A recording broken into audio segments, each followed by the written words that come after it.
할렐루야! 오늘도 주님의 은혜를 사모해 나오신 우리 성도님들을 예수님 안에서 사랑하고 축복합니다. 저는 여러분들과 함께 믿음으로 행합시다 라는 말씀의 제목으로 은혜를 나누고자 합니다. 어떤 사람이 믿음을 칫솔과 비유하기도 했습니다. 칫솔은요, 매일 써야 합니다. 이처럼 믿음도 매일 구사해야만 하는 것입니다. 그리고 이 믿음은, 둘째로 믿음은 칫솔을 갖다가 양치질을 매일 하듯이 매일 사용해야 되고, 또 이 칫솔은 자기 것만 사용하지 남의 것을 사용하면 안 됩니다. 세균의 감염 때문에 자기 칫솔을 사용해야 하는 것처럼 이 믿음도 남의 것을 사용하지 못한다는 것입니다. 그래서 남의 믿음이 좋고 훌륭하더라도 그것은 아무 소용이 없습니다. 내 믿음이 더 중요한 것입니다. 우리가 믿음을 구사하기 위해서는 믿음에 대해서 함께 알아볼 필요가 있습니다. 제가 노방전도를 하다 보면 항상 한 사람씩 만나가지고 1대1로 복음 제시를 하게 되는데, 어떤 경우에는 두 사람을 만나서 복음을 제시를 할 때가 있습니다. 그래서 복음을 다 전한 후에 이 영생의 선물을 받기 원하십니까? 하면 한 사람은 네, 받겠습니다. 또 한 사람은 아니요, 안 받겠습니다. 거절하는 사람이 있습니다.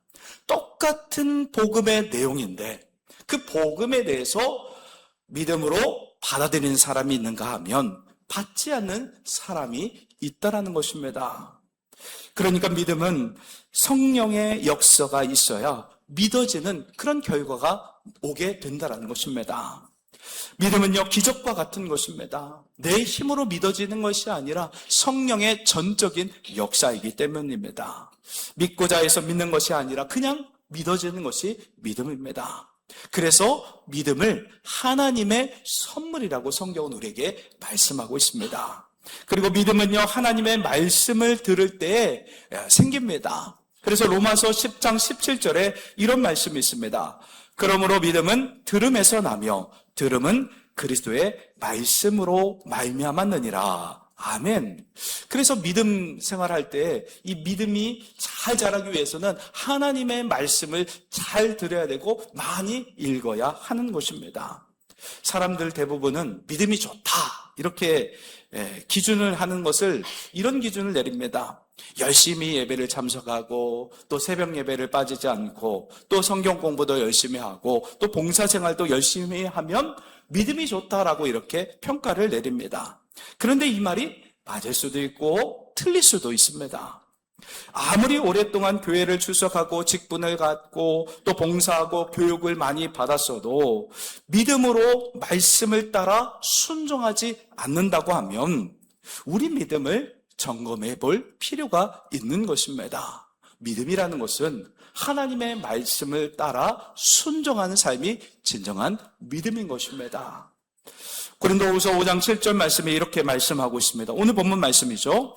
이는 우리가 믿음으로 행하고 보는 것으로 행하지 아니함이로라. 아멘. 성경에서 믿음을 보이는 대로 행하지 않고, 그리고 그 믿음을 보이는 대로 행하지 않고 믿음으로 행한다라고 이렇게 성경은 말씀하고 있습니다. 그런데 우리는 믿음보다 보여지는 현상을 따를 때가 참 많습니다. 옷도 유행을 따릅니다. 그리고 음식도요. 요즘 두바이 쪽에 있는 초콜릿 안에 그 녹차 같은 거 들어간 그런 초콜릿이 아주 그냥 유행을 따라 불티나게 팔린다고 합니다. 여러분, 세상 유행을 따르는 것은요, 마치 개미들이 죽음의 원을 그리는 것과 똑같다라고 여겨집니다. 여러분, 이 개미들이 죽음의 원을 그리며 빙빙 도는 현상을 갖고 죽음의 원이라고 이렇게 말합니다. 개미들은요, 페르몬 신호를 따라 움직이는데, 근데 선두 개미가 이렇게 쭉 가다가 다른 후미에 따르는 개미들이 어떻게 하다가 잘못해서 이 선두 개미가 후미에 따르는 개미를 이렇게 뒤쫓아 보면 원을 그리면서 제자리를 뱅뱅 돈다고 합니다. 이것이 바로 죽음의 원입니다. 그러니까 이 후미에 있던 개미들의 그 페르몬 그 신호를 따라서 꼬리에 꼬리를 물고 계속 끝없이 원을 그리며 뱅뱅 도니까 어떻게 됩니까? 제자리에서 계속 목적지가 없이 돌다 보면 탈진해서 결국 집단 폐사되고 마는 것입니다. 이처럼 세상 풍조도 마찬가지입니다. 우리가 세상에 보여지는 것을 따라 살다가 보면, 세상의 것을 따르고 그 뒤를 따르다 보면 그 끝은 뭐만 있을까요? 죽음밖에 없다라는 것입니다. 그래서 잠언서 14장 12절에 이렇게 말씀하고 있습니다. 어떤 길은 사람이 보기에 바르나 필경은 사망의 길이니라. 아멘. 사람들이 보기에 바르다고 생각했던 그 길이 결국 사망의 길이 된다라고 성경은 우리에게 말씀하고 있습니다. 하나님의 말씀을 벗어난 모든 세상 길이 죽음의 길인 것입니다. 그래서 믿음으로 가는 길이 얼마나 중요한지 모릅니다. 믿음으로 가는 길이 생명길이기에 우리는 세상의 죽음의 길로 가지 말고 믿음의 길을 걸어야 하는 것입니다.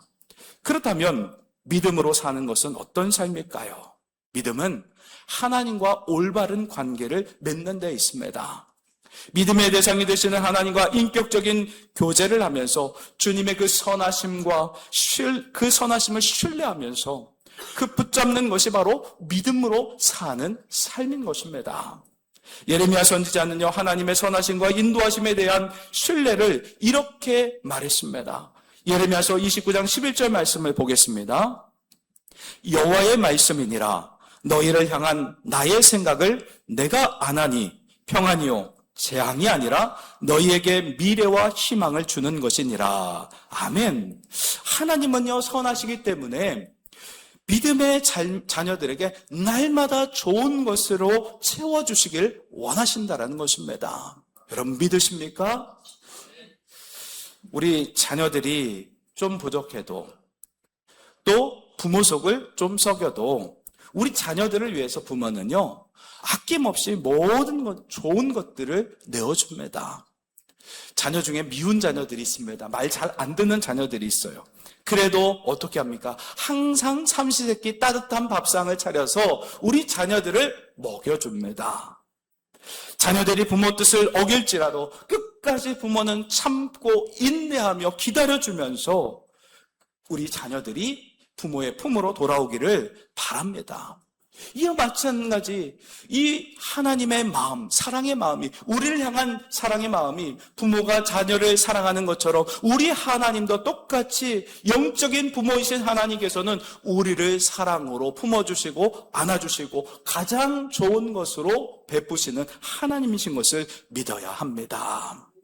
우리 하나님께서도 하나님을 외면한 죄인들을 위해 하나밖에 없는 외아들 예수님을 핏값으로 우리에게 내어주셔서 우리를 구원해 주셨고 우리를 자녀 삼아 주셨습니다.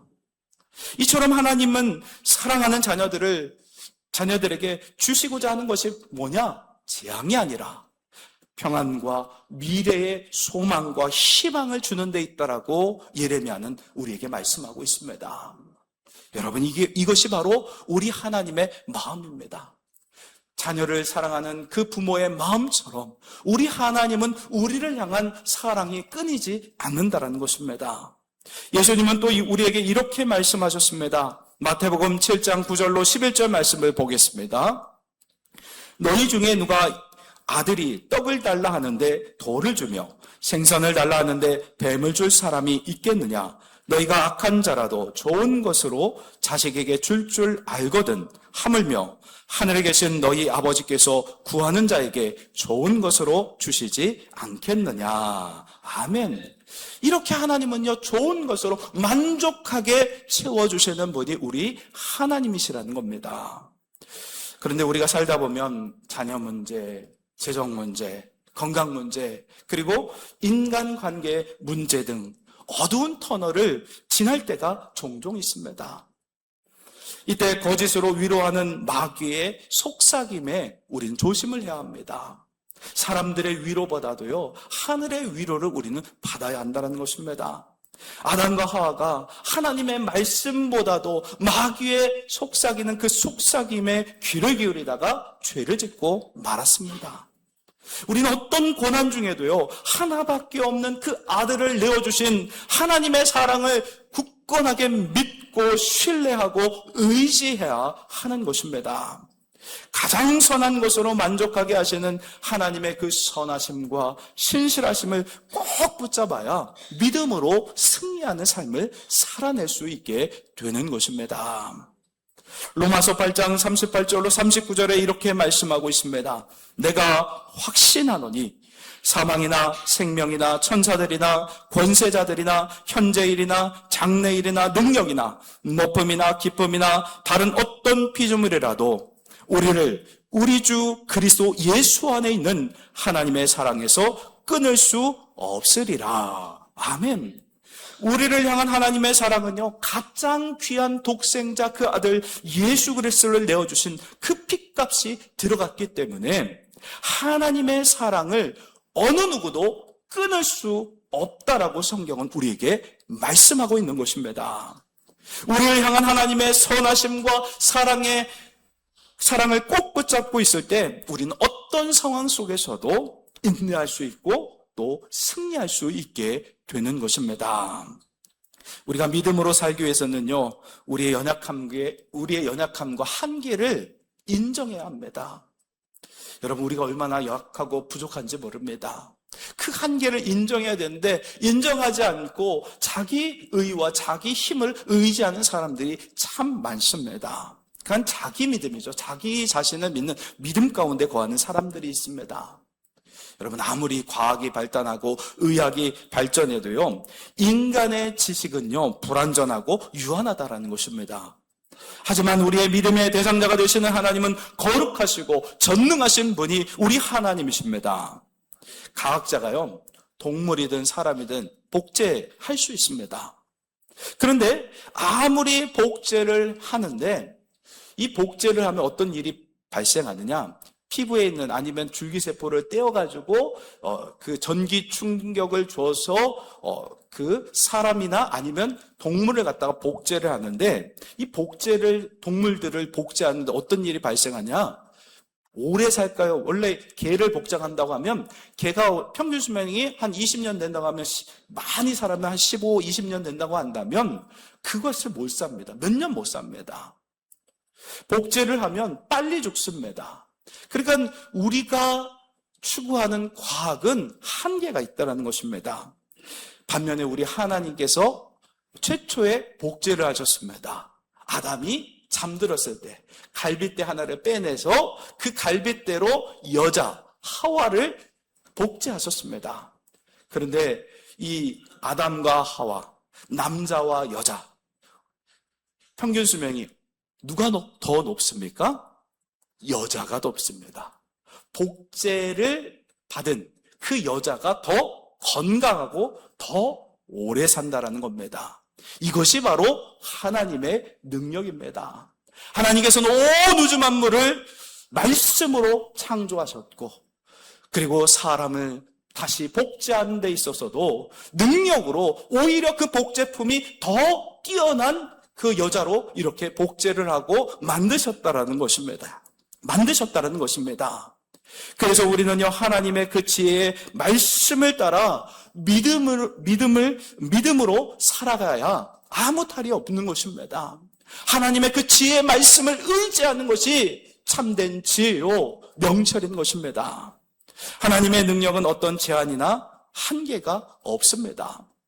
하나님께서는 한없는 지혜로 온 세상을 창조하신 창조주 하나님이십니다.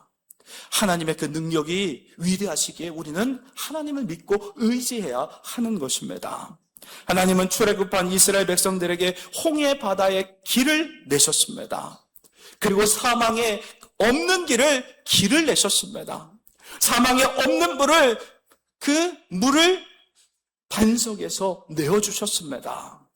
하나님께서 길을 여시면 막을 자가 없고 하나님께서 문을 닫으면 열 자가 아무도 없다라는 것입니다.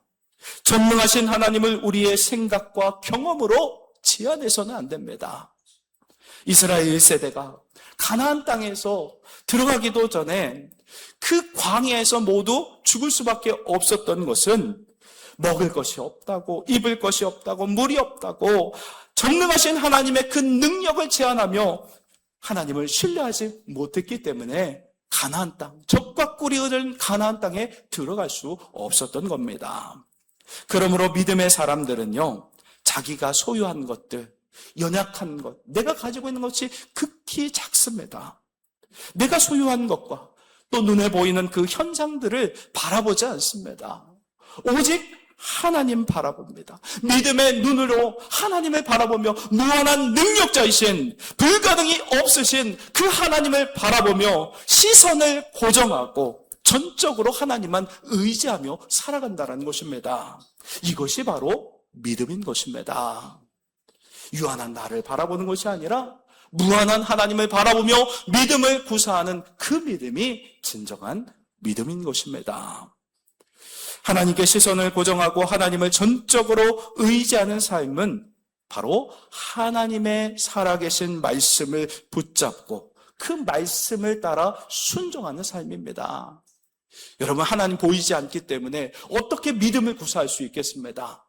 이렇게 우리에게 보일 수 있는 성경의 말씀을 주셨습니다. 이 약속의 말씀은 예나 지금이나 동일하게 우리에게 주신 약속의 말씀입니다.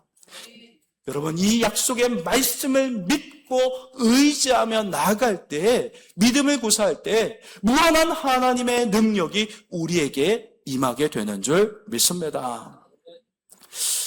제가요, 그 이등병 운전병 시절에 군생활을 자대 배치를 받고 그 강원도 인제 현리라는 것, 인제 가면 언제 오나? 원통에서 못 살겠네. 그 인제에서 이제 군생활을 했습니다. 1507 덤프트럭 중대에서 덤프트럭 운전병으로 자대를 배치받았습니다. 근데 군대 생활하는 가운데 가장 큰 도전이 바로 주일 성수였습니다. 제가 군종병이 되지 못하고 운전병이 되었기 때문에 주일을 성소를 하는 것은 참으로 고참으로부터 많은 핍박과 어려움들을 당해야 되는 도전이었습니다. 그래서 제가 주일 성소한다 2등병 시절에 작대기 하나 있을 때 교회 간다고 해서 고참들이 저를 그냥 붙잡고 시도 때도 없이 갈구는데 너무 스트레스를 받으니까 일주일간 제가 화장실을 못 갈 정도로 엄청난 갈굼에 시달려야 했습니다. 그런데 그것을 믿음으로 잘 극복하고 누가 보든 보지 않든 간에 저는 항상 뛰어다니면서 열심히 고참들의 심부름을 잘하고 또 열심히 군생활을 했습니다. 그것을 갖다가 고참들이 딱 보고는 저 녀석 보이지 않는데도 열심히 뛰어다니면서 군생활 잘하네, 그러면서 고참들로부터 인정을 받았습니다.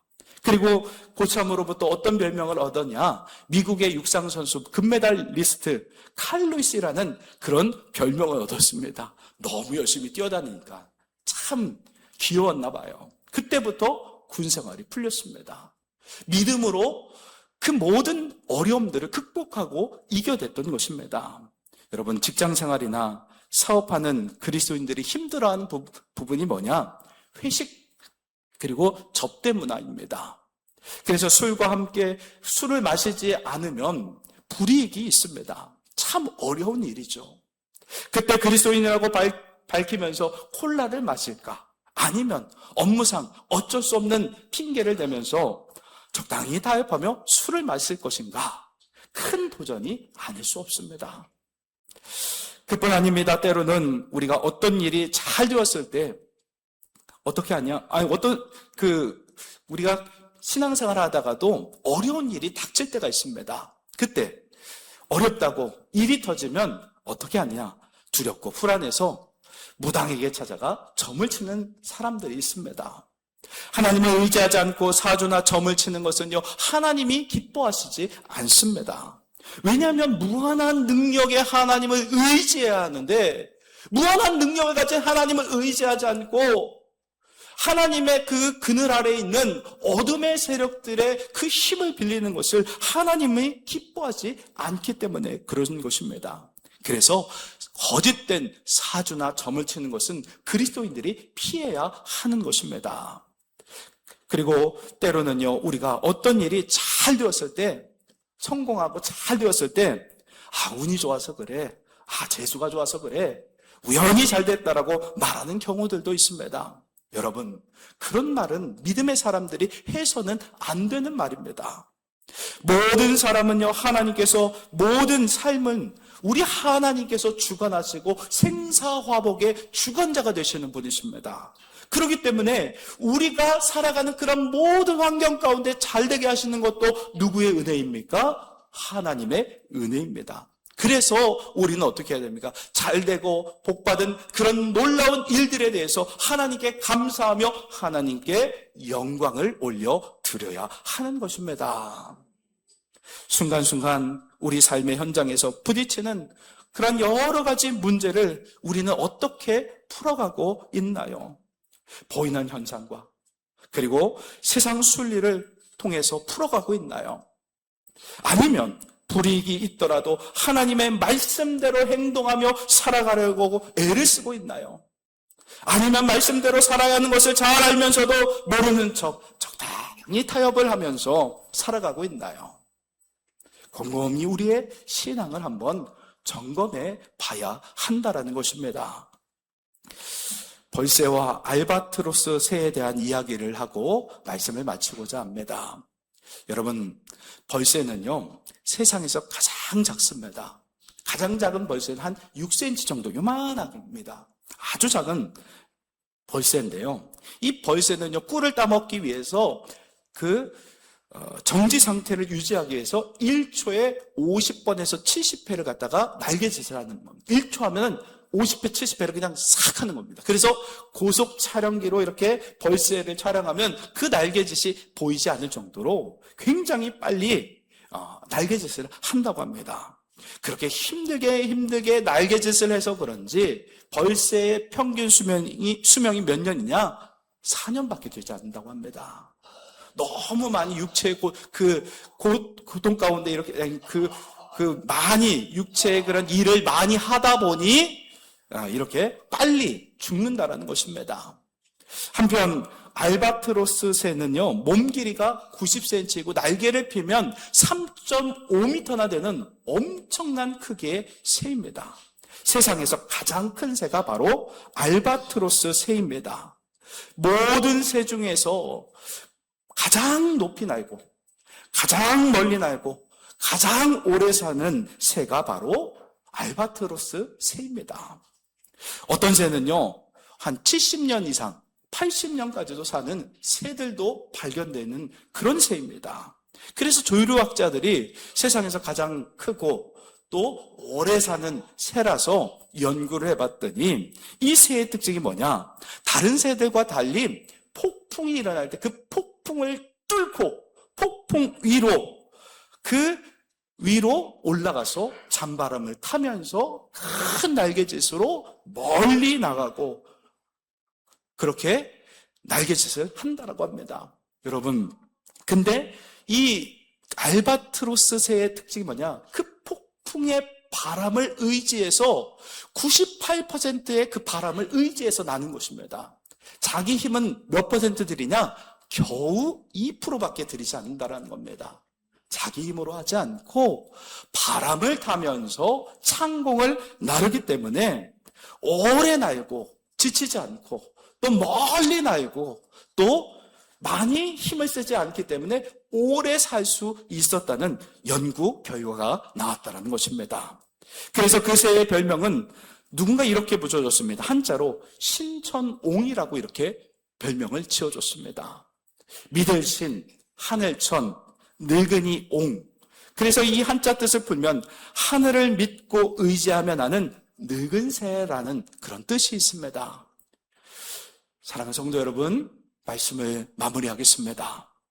우리는 벌새처럼요, 제자리에 머물기 위하여 수없이 날개짓을 하며 내 노력과 내 힘을 의지하며 사는 그리스도인이 되어서는 안 됩니다. 우리는 알바트로스 새처럼 믿음으로 고난의 그 풍랑을 뚫고 올라가서 더 멀리 그리고 또 더 많이, 더 높이, 더 오래 날아가는 믿음의 사람들이 되어야만 합니다. 부족한 나를 바라보며 실망하지 마시고 무한한 능력자이신 하나님의 그 능력을 바라보며 그 하나님을 의지하여 믿음으로 고난의 폭풍을 뚫고 나가 영원을 향해 나아가는 믿음의 사람들이 다 되시기를 예수님의 이름으로 축원합니다.